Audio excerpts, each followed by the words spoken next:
C'est pour ça que de plus en plus, bien-aimés dans le Seigneur, dans les temps de la fin, l'église véritable, elle sera cachée. Comme au temps de Jézabel, les véritables prophètes étaient dans les grottes. C'est pour ça ceux qui partiront à l'enlèvement de l'église, ce sera ceux qui seront dans les coulisses et qui seront en train de se préparer pour le grand retour du Maître. C'est pour ça que Jésus veut te sanctifier. Laisse Jésus te laver par les eaux de sa parole. Bonjour à tous, la grâce et la paix par Jésus-Christ. Aujourd'hui, nous voulons parler du contexte historique de la deuxième épître de Jean. L'épître est écrite dans un contexte où des hérésies menacent la foi chrétienne, en particulier le docétisme, la croyance que Jésus n'avait pas vraiment un corps humain, mais seulement une apparence physique, avec les précurseurs du gnosticisme. Cette doctrine nie que Jésus soit venu en chair, ce que Jean combat dans cette lettre. La lettre est adressée à la dame élue et à ses enfants. Pourquoi Jean écrit cette épître? Jean écrit cette courte lettre pour encourager les croyants à continuer à marcher dans la vérité et l'amour, averti contre les faux docteurs qui nient que Jésus est venu en chair. Donner des consignes strictes, ne pas accueillir ces faux enseignants dans leur maison, car les soutenir serait participer à leur mauvaise œuvre. Datation est longue.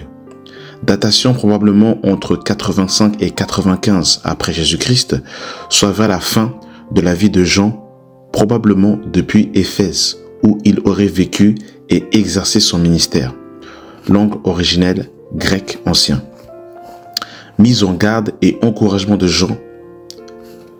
Mise en garde contre les séductions et l'antéchrist, celui qui nie que Jésus est venu en chair, contre le danger de perdre le fruit du travail spirituel, de ne pas accueillir ni encourager les faux docteurs. Encouragement à marcher dans la vérité, c'est-à-dire à vivre selon l'enseignement du Christ, à aimer les uns les autres selon le commandement ancien, à demeurer dans la doctrine du Christ, car c'est ainsi que l'on demeure en Dieu. Résumé chapitre par chapitre. L'épître n'a qu'un seul chapitre, 13 versets. Le verset 1 au verset 3. Salutation de Jean à la dame élue et ses enfants, avec des mots de grâce, miséricorde et paix. Verset 4 au verset 6. Louange pour la fidélité de certains à la vérité et rappel du commandement d'aimer. Verset 7 au verset 11, mise en garde contre les séductions, fausses doctrines et instructions strictes de ne pas les recevoir chez soi.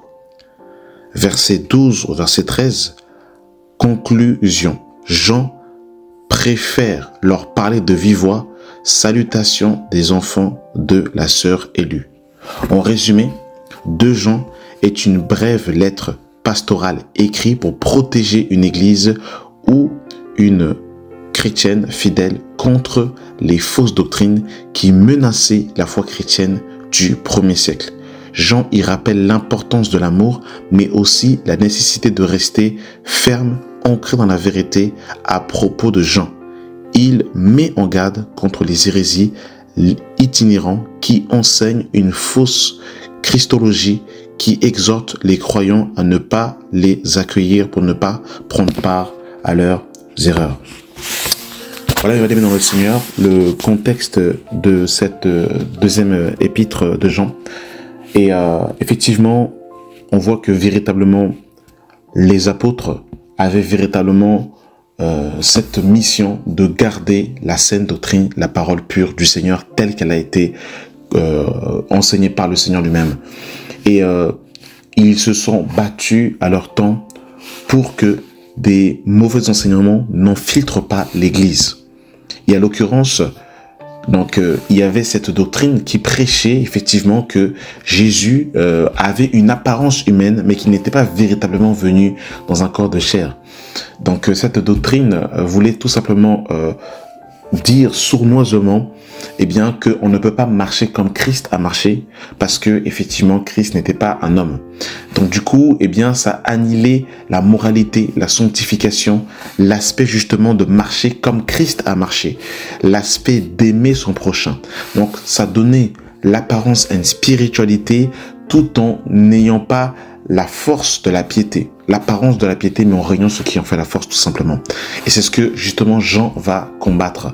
Il va également aussi combattre l'idée de participer aux œuvres en recevant les faux prophètes, les faux docteurs, les faux apôtres itinérants en les recevant chez soi.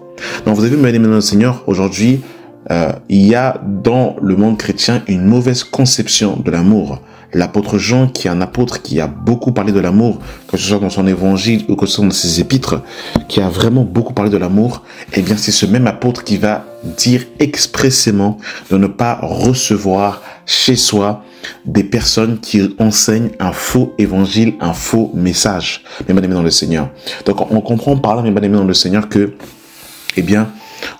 il ne faut pas au nom de l'amour, au nom de l'ouverture, au nom de des paroles très sournoises qui nous ramènent dans une sorte de compromis, une sorte de légèreté, d'allégeance, cet amour cette sensation de au nom de Jésus, acceptons tout le monde, marchons d'un même pas, cette fausse unité qui est tout simplement la paix de l'Antéchrist.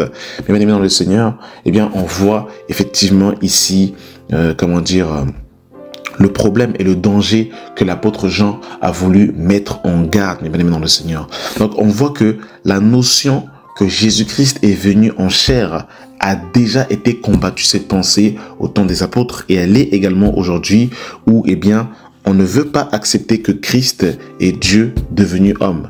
Cette pensée-là est également combattue aujourd'hui par beaucoup de sectes, beaucoup de personnes qui ont l'esprit de l'Antéchrist, qui nient justement la préexistence de Christ et qu'il est justement venu en chair.